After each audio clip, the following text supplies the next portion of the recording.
Did you know that Tutankhamun originally had a completely different name?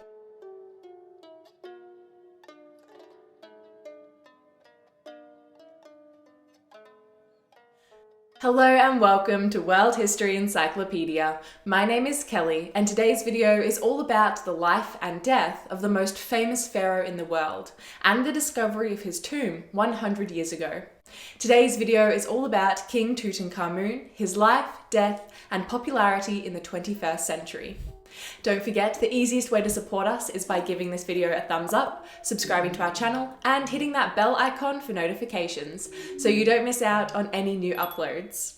World History Encyclopedia is a non-profit organisation and you can find us on Patreon, a brilliant site where you can support our work and receive exclusive benefits in return. Your support helps us create videos twice a week, so make sure to check it out via the pop-up in the top corner of the screen or via the Patreon link down below. Tutankhamun, who spent the early years of his life with the name Tutankhaten, was born in the 11th year of the reign of his father, Pharaoh Amenhotep IV, who is better known as Akhenaten, and who reigned from 1353 until his death in 1336 BCE. We still aren't entirely sure who Tutankhaten's mother is, since she wasn't mentioned in any inscriptions. And a common misconception is that his mother was the famous queen Nefertiti. At the moment, most scholars think that his mother was Lady Kia, who was one of Akhenaten's lesser wives. But this claim may change if new information arises. Tutankhaten was born into a completely different Egypt than most other sons of pharaohs, since his father Akhenaten had made some pretty drastic changes to the religion of the region. Under Amenhotep III, Tutankhaten's grandfather, the cult and priests of Amun had grown wealthy and powerful. They had grown in power so substantially that the priests of Amun were almost on equal standing in both wealth and influence as the royal house when Amenhotep IV came to the throne. In either the 5th or the 9th year of his reign, Amenhotep IV changed his name, which means Amun is satisfied, to Akhenaten, meaning useful to Aten or successful for Aten. He outlawed the old religion, closed the temples, and proclaimed himself as the living incarnation of a single, all-powerful deity known as the Aten. The Aten in the traditional religion of Egypt was a lesser deity and was the personification of the sun. However, Akhenaten elevated the Aten to supreme deity. Akhenaten moved the seat of power from the traditional palace at Thebes and had a brand new city, palace and temple structure constructed at Akhetaten, which is known now as Amarna. So this is the state of Egypt Tutankhaten was born into, whose original name means the living image of the Aten. While he was a child, Tutankhaten was engaged to Ankh-Senapaten, his half-sister, who is better known as Ankh-Senamun. In the tomb of Tutankhamun, we have artifacts from his childhood, including a miniature set of the crook and flail, which was a symbol of royalty. And many of these items from when he was a child have the name Tutankhaten inscribed on them. Then, in 1336 BCE, Akhenaten died, and at just the age of 8 or 9, Tutankhaten became pharaoh of Egypt, with his half-sister Queen at the age of around 13. Before Tutankhaten ascended as pharaoh, though, there was an interim pharaoh who went by the name Smenkhare.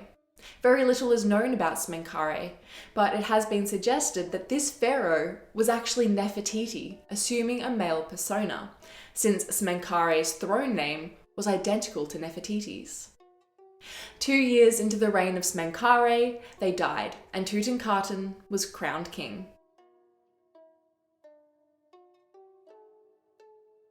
It didn't take long for Tutankhaten to return to the traditional religious practices, and despite growing up with only the religious reforms of his father, he spent the entirety of his short reign rebuilding the temples and reinstituting the practices of the old religion.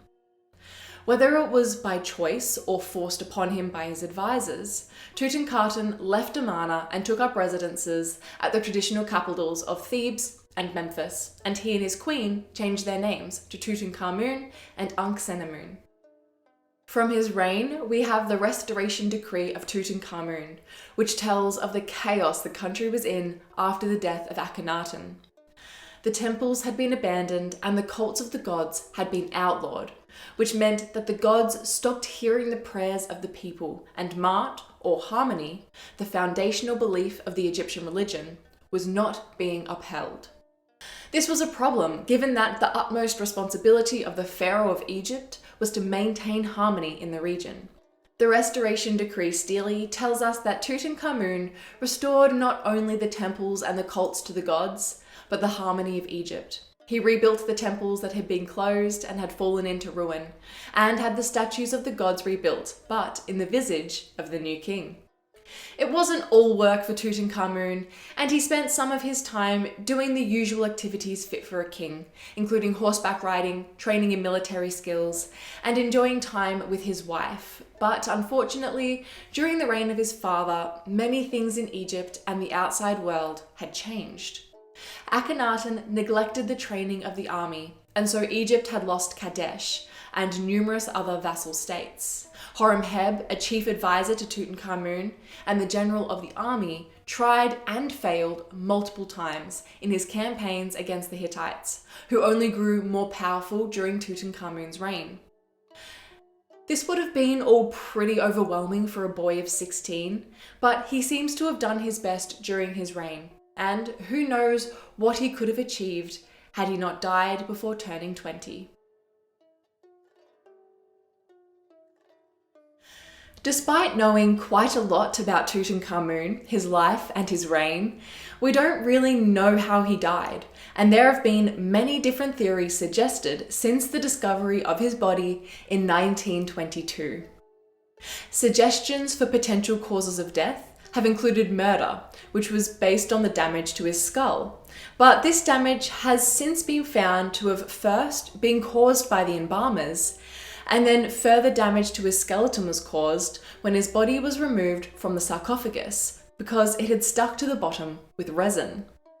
An old theory that has been disproved also includes his death being caused by an abscessed tooth, and some have speculated that he just wasn't genetically disposed to live a long life on account of him being the product of an incestuous union. What we do know is that Tutankhamun died at the age of 19 in January of 1327 BCE, and that his death was unexpected. After his death, the people of Tutankhamun's court had 70 days before he had to be buried, and it was a rush to get everything done in time and to be fit for a pharaoh. They painted his tomb, a tomb that was not initially made for him, and items were collected to put in his final resting place. The tomb consisted of 4 rooms: the burial chamber, annex, antechamber, and the treasury, that were all packed with treasures, everything he could possibly need for his next life, including clothing, statues, jewelry, furniture, games, wines, and even a throne. One of the rooms, the burial chamber, was where Tutankhamun was laid to rest. He was mummified and placed in 3 coffins, with one of them being solid gold, and then inside a decorated sarcophagus, and his sarcophagus was inside 3 inner shrines inside a large shrine that almost entirely filled the chamber. After 70 days, his tomb was sealed with the official seal of the royal necropolis of the Valley of the Kings, featuring Anubis, the god of mummification, and eventually it was covered by sand and forgotten. Tutankhamun left no children, and so Ankh-Senamun was expected to marry Ai, a high official and the man who supervised the burial of Tutankhamun and proclaimed himself the next king.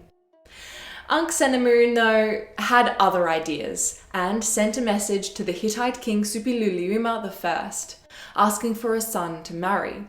This was highly unusual, for although Egyptian pharaohs often married foreign women, Egyptian royal women did not marry foreigners. Suppiluliuma sent his son Zananza to Egypt, but he never made it, and it's speculated that he was killed on the orders of Ai or Horemheb, and Ankh-Senamun faded from history. After reigning for 3 years, Ai died without an heir, and the general Horemheb took the throne. And in order to legitimize his rule, considering he wasn't from a royal family, he claimed he had been chosen by Horus to restore the glory of Egypt.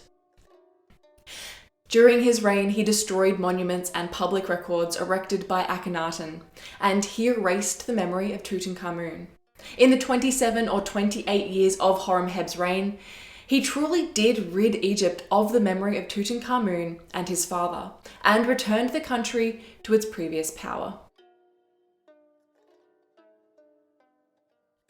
Tutankhamun would not be known today if not for the discovery of his tomb 100 years ago by Howard Carter and his team.